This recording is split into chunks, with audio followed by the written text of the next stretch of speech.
Okay, now we got some interesting news that I want to discuss. So it looks like Netflix's Avatar: The Last Airbender will be steering in a new direction with this one major plot change, according to showrunner Elber Kim. This could easily set it apart from the original show and pave it into its own thing, if it's done correctly, of course. Elber Kim did an interview with Entertainment Weekly about a potential time jump towards season 2 and what that would mean for the story moving forward. He also sat down with IGN along with his colleague Jabbar Rassani, where they would break down the recent trailer and give their feedback on certain scenes. They discussed several topics regarding the trailer, but what stuck out the most to me were the changes that they were implementing in their version of the show. We also got some new footage, yes, new footage of Aang and Katara doing some bending, and a first look at Monk Gyatso. And lastly, we got 4 new posters of some of the Fire Nation characters, which look stunning, so I'll break those down later in the video. So stay tuned till the end to find out everything that's new. Welcome to Creative Caution, I'm your host Aladdin. Before we dive into the video, if you're new to the channel, hit that subscribe button if you haven't yet. It helps out the channel grow and lets others like you stay tuned with the latest shows and movies. And also, don't forget to hit that notification bell so you can get notified right away when I drop my next video. Now lastly, I just want to announce that I will be doing a $20 gift card giveaway once we hit 20,000 subscribers. All you gotta do to participate is be a subscriber, like the video, and leave a comment discussing anything that you liked about the video, and that's it. Once we hit our goal of 20,000 subscribers, I'll pick the winner in whatever most recent video I have out, so good luck to everyone. So it looks like every day we'll get a short video introduction of some of our main characters. Yesterday we got Aang and today we got Katara, which means most likely in the upcoming days we'll see the rest of the gang and hopefully also some of the villains or side characters. But for now, we'll just start with Aang's introduction video. Now the video starts with Aang practicing his airbending. It looks like this might be up in the Northern Water Tribe since the background doesn't quite fit the Southern Water Tribe here. However, I could be wrong here, so let me know where you think this might be. We see Aang and Katara together, so this might be a scene where Aang is trying to practice his airbending along with maybe showcasing his waterbending ability to Master Pakku. Now what I didn't expect to see was Monk Gyatso. I thought they were going to save his appearance until the show came out, but I guess they wanted to give us a little sneak peek of him here, considering that we've only heard his voiceover in the last 2 trailers. Now regarding this scene, this will most likely be the flashback of Aang and Monk Gyatso at the Southern Air Temple, where Gyatso is telling Aang how special he is and how he's the next avatar. We even hear Monk Gyatso in the background saying, "Aang, you have always been special. The most talented airbender I have ever known. You are the avatar." Now I could see this being a scene where the two will have some sort of alone time and Gyatso will come to Aang and hopefully explain to him the duties he has moving forward with his life, knowing now that he's the avatar and what that ultimately means. This wasn't anything mind-blowing, but it was great to get our first look at Monk Gyatso. I'm kind of curious if the show will expand on Gyatso's backstory and maybe show his influence on Aang and all. Now in Katara's introduction video, we see her displaying her waterbending skills. Most of the scenes here look like they take place at Kyoshi Island and the Southern Water Tribe. Also, we get a close look at the Southern Water Tribe, and I just like how grand it looks. It's not too poppy, nor does it look like you entered some sort of royal setting. It looks realistic and a place that you could call home. We hear some voiceover from Katara where she's saying, "I'm a warrior, I should be able to do more for our people," which resembles a lot from the animated show where Katara would tell everyone that she wants to do more for her people and protect them. So Elber Kim did another interview with Entertainment Weekly, and this time they spoke about several things. The first topic revolved around whether they'll get the green light for a second season. He said, "There's still a lot of work that has to be done, and it's a race to the finish line at this point. So right now, that's all I'm consumed with. I don't want to think about tomorrow yet." I get where he's coming from. I don't think he's trying to think too far ahead into the future yet, considering they haven't even released the first season of the show. Most likely, Kim wants to direct all of his focus on the first season and make it as genuine as possible, which means not putting stress on himself, wondering if they're going to get the renewal from Netflix for a second season. This of course also comes back to how the first season performs and whether fans and new fans will enjoy their version of this live action. Even if the first season ends up doing well and pulling in great numbers or new subscribers to the platform, Netflix can still easily pull the plug and say,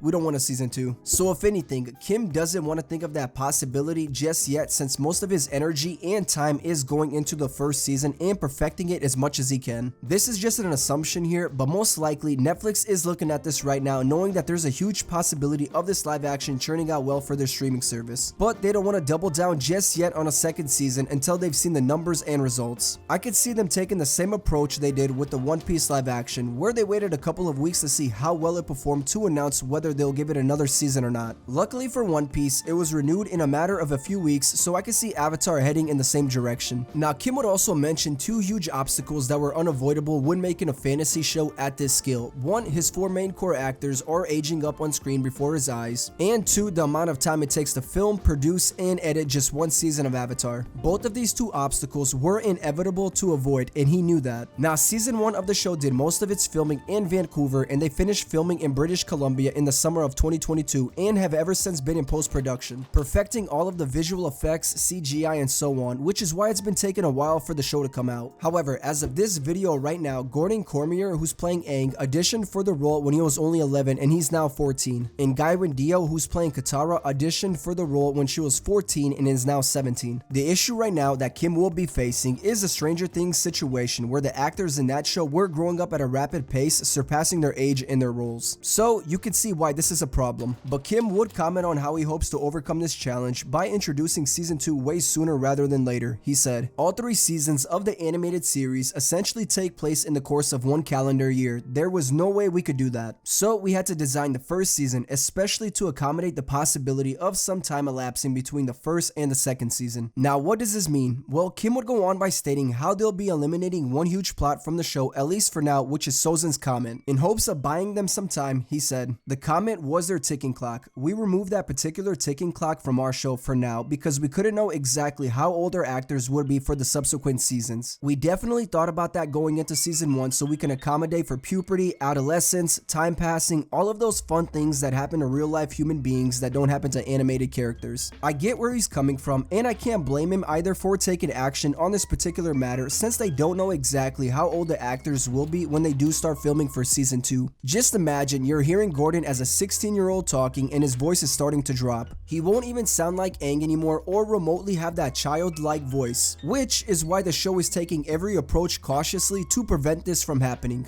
It's a smart move if you ask me, but my only concern is how much of the main story are they willing to push back due to the actors growing up in real life. I don't think there's an issue if you introduce certain elements from season 2 into season 1, which is why, for example, we're seeing new changes like Ozai and Azula appearing in the season, along with having a bigger role in the show compared to the animated show's first season. If the show can somehow manage to incorporate scenes and small plots from season 2 in a smooth, fluid way that makes sense, I wouldn't be opposed to that. But let me know what you guys think about Kim taking out Sozin's comment for the time being and what you think that might do for the first season. Now finally, this last statement from Kim was actually one of my favorite points from his interview with IGN. So he and Raisani would go over the latest trailer and break down certain scenes, giving their take on why some scenes are the way they are, along with the changes they made for this show. However, the one that stuck with me the most was their change to Aang's avatar state. According to Kim, the avatar state won't be seen as much as it was in the animated show, since he and the team consider it as the ultimate power for Aang. So they took it very seriously when showcasing it on screen. He said, "Here we see Aang going into the avatar state, which in the world of Avatar is the ultimate power, and so we treated it very seriously. In fact, we actually don't see Aang going into the avatar state as much in our first season as they did in the animated series because we wanted to make sure that it felt very special, and we wanted to make it very clear that Aang could only access that state in specific set of circumstances. We actually tweaked the rules a little bit from the original series as to when and how he can access that state, but that's the part of doing an adaptation like this. There are certain things that we are going to modify, we're going to change, and hopefully fans will see that it's all for the good of the story as a whole and dimensionalizing the story and bringing it from one medium to the other." I never even thought about it that way. Saving Aang's avatar state for moments that can make an impact in the show is a smart move. Think about it, if Aang went into the avatar state every other episode, it wouldn't hold that weight of excitement and eagerness, where you're like, oh, he's gonna do it, he's doing it. It's moments like that that can make the show special and stand out when you save certain elements of a character for special moments in the show. For example, we know that Aang will use the avatar state when visiting the Southern Air Temple and seeing all the destruction of what the Fire Nation did. We even saw that in the trailer, so that's a given. But now the question begs, when will we see it again and how many times will we see it? I'm predicting that we might see it a total of 2 or 3 times this season. 1 at the Southern Air Temple, and 2 either when Aang is in dire trouble and he uses it as his trump card. Or we even see it in the final where he faces Zhao and displays his full strength against him and his men. Plus, if they do decide to use it at that point, just imagine how epic and stunning it will be, especially how impactful it will be for Aang's character. So I'm not against this change that they're doing for the avatar state. It's a great change and something new. These are some of the changes that I'm looking forward to in the show, but let me know in the comments below what you think about this change and so on. Now finally, I just want to briefly go over the latest posters that we got from Netflix, which showcase some of the Fire Nation characters, more specifically the royal family and Zhao. So we'll start with Zhao first and then go from there. Now Zhao looks cool in his outfit, from the armor on his fit to the color palette to even the little detail of the Fire Nation symbol at the bottom there. It just looks so good. Now even though this poster is aimed towards Zhao, we still have to give attention to all those Fire Nation soldiers behind him. If anything, this image might be taking place at Kyoshi Island, and we even saw a glimpse of Zhao and his men there in the trailer. But overall, all their outfits are on point, and I quite like how the show has made the Fire Nation this menacing force that isn't afraid to use their power to get what they want. Next up, we got Iroh. Now Iroh's wearing this royal elegant robe with a tint of yellow going down the middle, just screams royalty. Even though Iroh isn't depicted as someone who stunts on royalty or likes to act as some hotshot, this poster captures that essence of someone who has a ton of experience in battle, wisdom of knowledge, along with drinking plenty of tea. If we don't get at least one scene of Iroh drinking tea in this live action or asking Zuko if he wants tea, I will be so disappointed. How could you not include Iroh drinking tea or offering tea to Zuko? Like, come on now. But overall, I do like Iroh's poster. It suits him well, and I like the nice subtle background with the shot. It also looks like he might be on Zuko's ship here. Next up, we got the big one, Fire Lord Ozai. If you didn't watch my last video where I broke down the trailer and got to the Ozai Agni Kai part, I suggest you watch it after this video because I'm telling you right now, Daniel Day Kim as Ozai was perhaps one of the best, if not the best casting choices that they got for the show. Daniel to me looks just like Ozai from the animated show, and he even gives out that energy that he's the big bad guy. He's the one you don't pick on, he's the Fire Lord. His costume looks incredible here. We also see him doing some fire bending, and it does look like he's in his throne room. Overall, this poster was well made, and I like the overall aesthetic they have going on for Ozai. It's like if you're not even a fan of the show or have never even seen the animated show and you see this poster, you could just tell that that's someone who's ready to wreak havoc on the world. Now lastly, we have the fierce young protege Princess Azula. Now before you say anything, I've seen countless bickering going around regarding this poster simply because her flames in the back aren't blue. I'm gonna simply just say this is mainly due to following the overall aesthetic of the other posters, along with matching the nation's rightful color, which in this case is red. I get that you'd like to see blue flames and all, and so would I, but for the overall marketing here, it makes sense for Azula to also have red flames in her poster. Regarding Azula herself, we can see that she's doing her iconic stance with the two fingers to shoot lightning, which I can't wait to see in the show. Her outfit looks intense and fierce, and her overall appearance just matches Azula. I'm looking forward to Azula's character in this live action, and I hope that the show dives more into her background and showcases some of the things that she's going through mentally and physically, and not just Zuko. Now that's all I have for you guys in this video. We are nearing the release of the show here soon and are finally beginning to get more new information every day on the show and learning about the new changes that are being implemented as well. I was thinking of doing another video on Albert Kim and Jabbar Rassani's comments on the official trailer. They spoke about several new changes coming to the show, such as including a full scene of Ozai and Zuko having their Agni Kai, which was never seen in the animated show, so I might do that video if you guys are interested in that. Let me know in the comments below if that's something that you'd like to see. Also, Entertainment Weekly released several new still images along with a whole new segment on the cast talking about their journey so far working on the show and what they like most about being on set. I'll go over all that in my next video just for time's sake. That video should come out right after this one, so be on the lookout for that one. Anyway, I'd like to know what you all thought about this video with Albert Kim's new comments along with the new changes he's adding with his version of Avatar. Also, let me know what your favorite poster was in this video and why you like that one the most. I'll be making way more Avatar content as the show nears its release, so any new news or trailers that come out, I'll have all that covered here along with breaking down each episode and giving my take on how it did compared to the animated show. So definitely subscribe to the channel so you don't miss out on any of this. But before I go, don't forget about that $20 gift card giveaway that I'll be doing once we hit 20,000 subscribers. All you gotta do to participate is be a subscriber, like the video, and leave a comment discussing anything that you liked about the video. Once we hit 20,000 subscribers, I'll pick the winner in whatever most recent video I have out, so good luck to everyone. Finally, I just want to say thank you all for watching, and if you haven't already, hit that like button if you enjoyed today's video, and don't forget to subscribe if you haven't by now. Also, hit that notification bell so you can get notified right away when I drop my next video. Thank you all once more, and I'll see you guys in the next video. Take care, everyone.